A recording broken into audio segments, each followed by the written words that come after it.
The mission that we're trying to do here is we'll use morphology to strip complex words into smaller pieces so we can understand characters like Tom Buchanan. Okay? Raise your hand. Have you guys ever heard of the word morphology before? On here? Okay.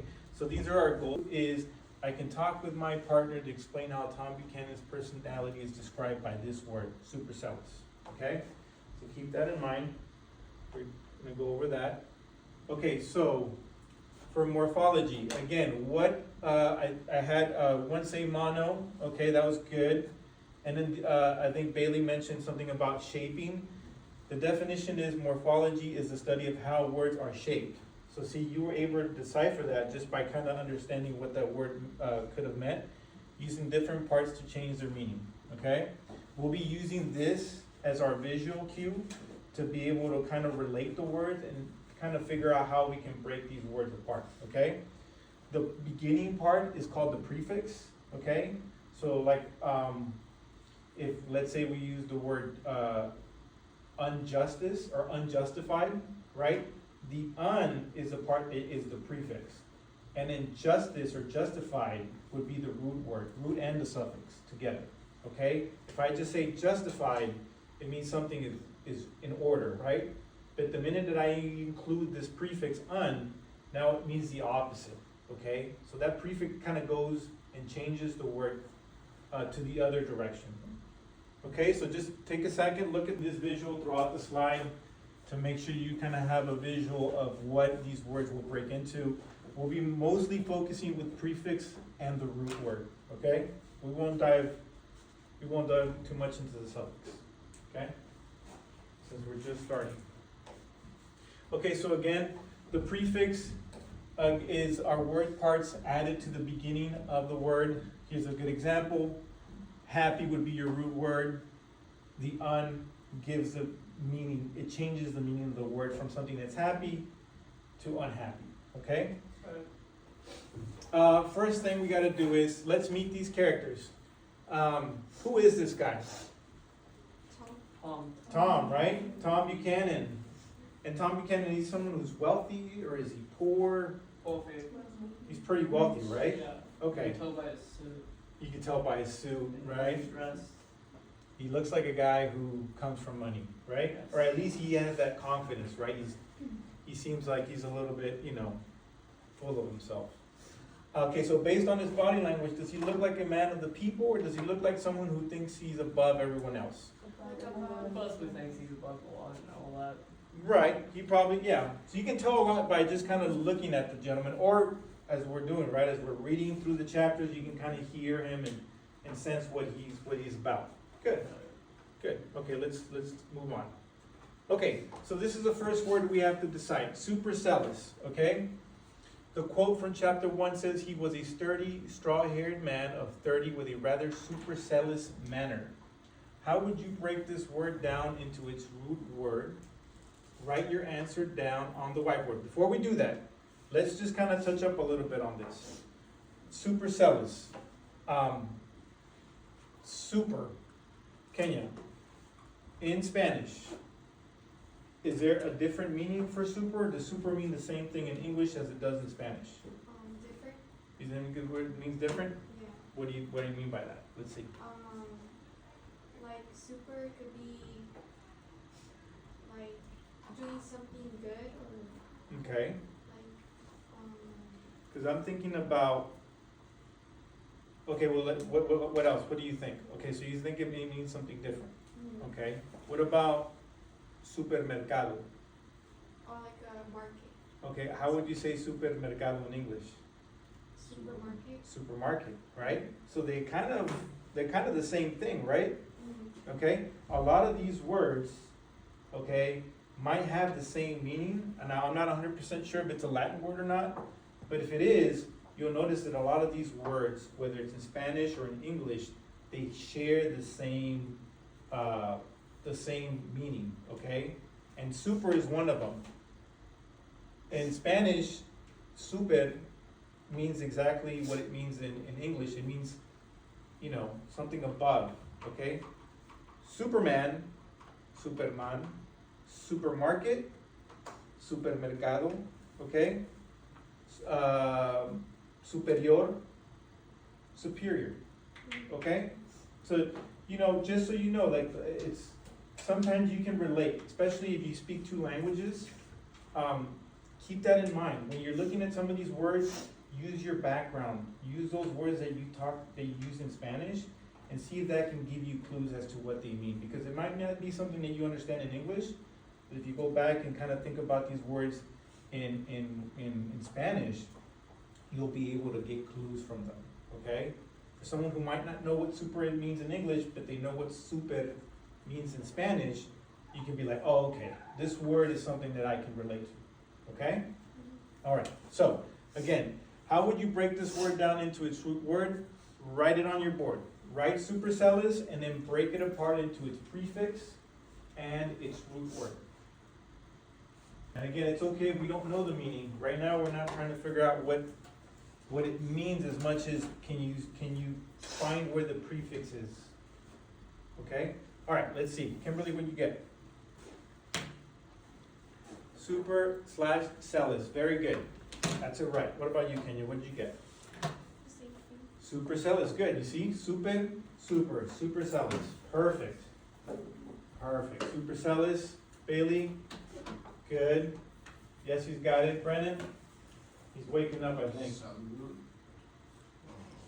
That's okay. Were you going to break it apart? Yeah. Okay. Perfect. That's right. Okay. Good. See, we're catching on. I like it. Okay. Okay, so this is kind of what we did again. We're just focusing really on the prefix and the root word, supercellus. We were able to break it apart. Now let's find out what it means. Let's see if we can find out what this means. Okay, so again, super, the prefix super means above and beyond, okay? Again, Spanish, superior or supermercado, right? We, a big one for us is, if you read comic books, right, everybody knows who Superman is, right? He's not just a man, he's Superman, right? He's above a human's, ability to do things that are not normal. Actually is cell, okay? So that means eyebrows, cell, or the tiny hairs on your eyelids, okay? And then the IOUS is full of, okay? So he's got above eyebrows that are full. I think what they're trying to refer to is he kind of, when you look at someone who's down here, people tend to, I don't know if you have that smirk, people tend to kind of look down on you, right? Because you're down here, I'm up here kind of thing. I think that's kind of what this word is referring to, okay? But more than anything, the prefix is really what gives it its meaning. It's above, right? He feels he's above. Okay, so again, here's the prompt. If Tom is supercellus, does he think he is equal to Nick or above him? Write your answer. Write up, Kenya. Above. Okay, above Nick. Kenya, why do you think above? Why do you think Tom Buchanan is above Nick? I think because he has a bigger ego compared to him. So Right. He basically sees himself as more above other people. Right. Right. Okay, good. What about you, Tyler? What do you think? Above, Above, why? Why do you think Tom Buchanan feels that way? because, he's got more money than most people would have. Right. Like, he looks like he's made more wealth than of other people that are on the other side of poverty. Right. Now, let's put Tom Buchanan aside. Let's talk about our world, our reality. Do you think there are people like Tom Yes. Buchanan now? Yes. Yeah? Do you have, without getting political, but just in general, are there anybody that you guys know or that you guys see on TV that kind of gives you that vibe that he's supercellus? Okay. Yeah. Write one of these celebrities or people that you might think, oh, this is someone who gives me this supercellus vibe. Could be anybody. Again, I hope not. not politics, let's stay away from politics, let's just think about celebrities, okay? I love this stuff. Listen, what is this? Okay, the Kardashians. Kanye West. I'm seeing a pattern here. Yes, you can go to rest. Okay, good. Okay, Kanye West. That was my guy. And then he turned super zealous like crazy, right? He started calling himself a god now.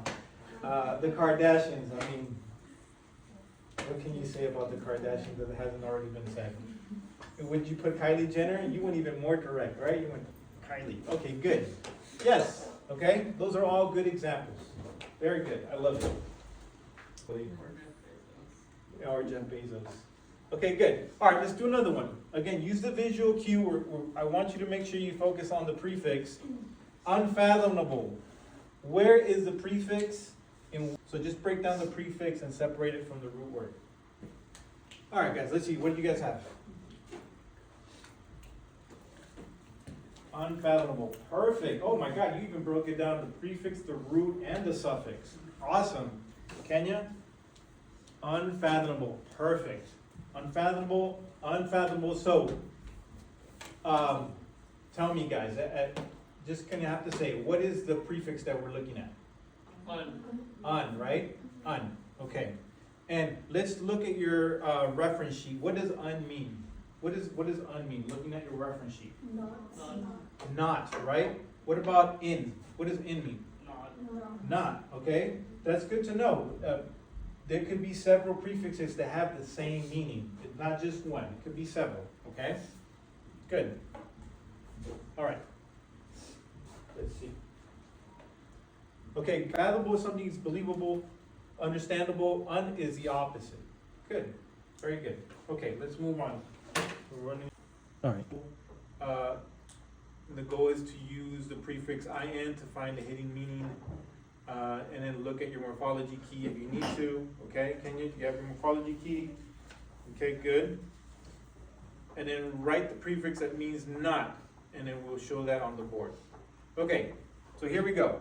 So for the first task here, we have this picture of the Valley of the Ashes. Okay, we have this young lady here who's just kind of overlooking at her environment.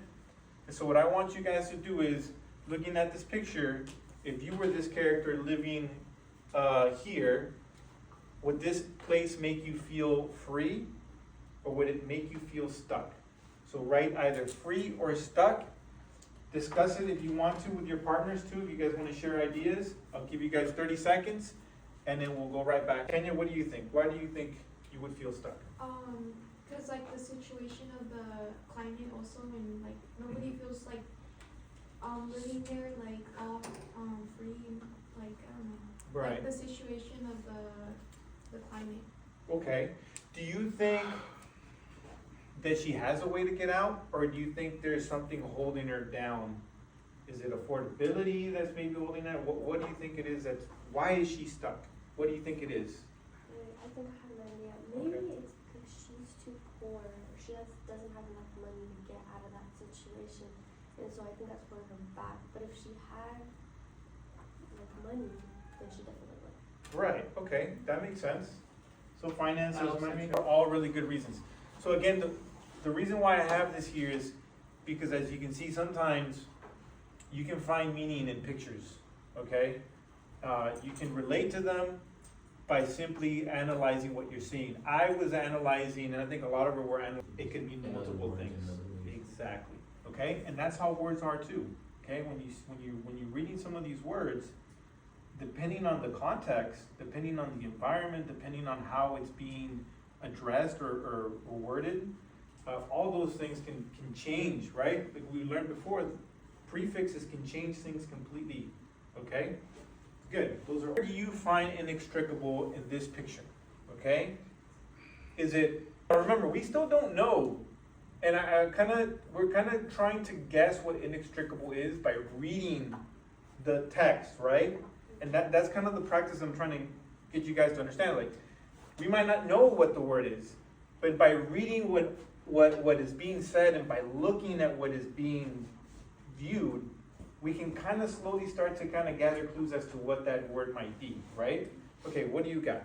I picked the middle because it's like a track and maybe it's like leading you to something. Okay, okay, good. Now remember, let's read it one more time. This valley is a valley of ashes, a fantastic farm where ashes grow like weeds. It's talking about all the plumes that this thing is dropping everywhere, right? Okay, then among them, so among this environment, an inextricable dust that blurred the eyes of the poor. So it's referring to this dust, but what is the dust being described as? It's being described by this word here, okay?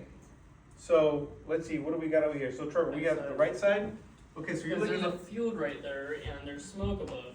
uh-huh, And I saw that it says ashes grow like wheat into ridges and hills, and it looks like there's no life in sight, and right, the okay, field's even empty, and that's right. the sky's being filled with pollution and ash all over the screen. Yeah, okay. So you're talking about pollution and ashes all over the screen, right? Yeah. It seems like it's really hard to look, to even see people. You can almost see the shadow of the person, but you don't know what he's wearing, Because you you don't know. can't see the sky, so it looks Right. like you're trapped somewhere. You're Yeah. trapped in a bubble. It looks like you're trapped in a bubble. That's a good clue. I like where you're going with that. Okay, what? But not together. Not together. Okay, so you think the NN means not, and then you think extricable means together. Yeah. I like where you're going with that. That's actually pretty good. What do you got? I thought inextricable sounds kind of like restrict. Okay. And Okay. restrict means to be trapped or like something that Right. you're not allowed to get past, and it means not. So I'm going with not. I want to say like not being able to get out of something. Right. I think the whole word means that, Yeah. with the N included, right? The IN and then the rest, I think you're there. Definitely seems like you're trapped. There's something controlling you. What do you got? I put trapped, kind of based on the pictures we saw. Okay. Trapped as the whole word, right? Inextricable means trapped. That's what you're saying. Okay, good. So if let's stick with that. If inextricable means trapped, then what does extricable mean? To not be trapped, right? Would be the opposite. Okay? Good. What about you, Miguel? What do you got? Extricable. Again, the prefix is not, right? Just the I in the end means not.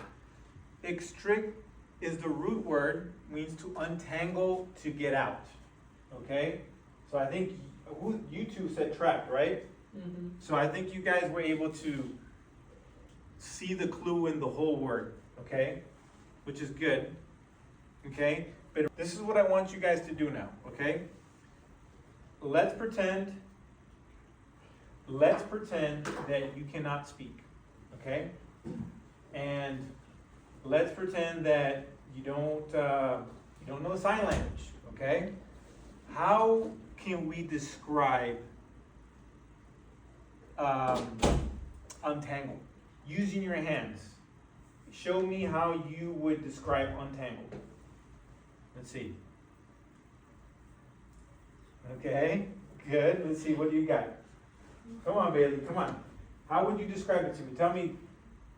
I don't know what you're saying, but show me with your hands. What does it mean? Something else besides hands? No, just hands. We gotta use the hands. That's the prompt. Okay, like this. Yeah.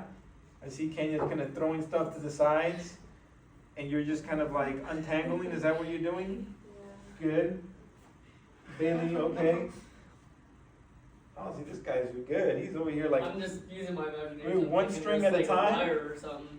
kind of like when you're with shoelaces, right? You're untangling, you're taking the knots out. Okay, good. My brain just went off. Just Right. So again, this is just another exercise, how we can find meaning in things I without, was trying to kind of straighten it off. right. We can learn to describe stuff just by using our hands as well, right? As a way to kind of memorize what we're trying to learn, okay?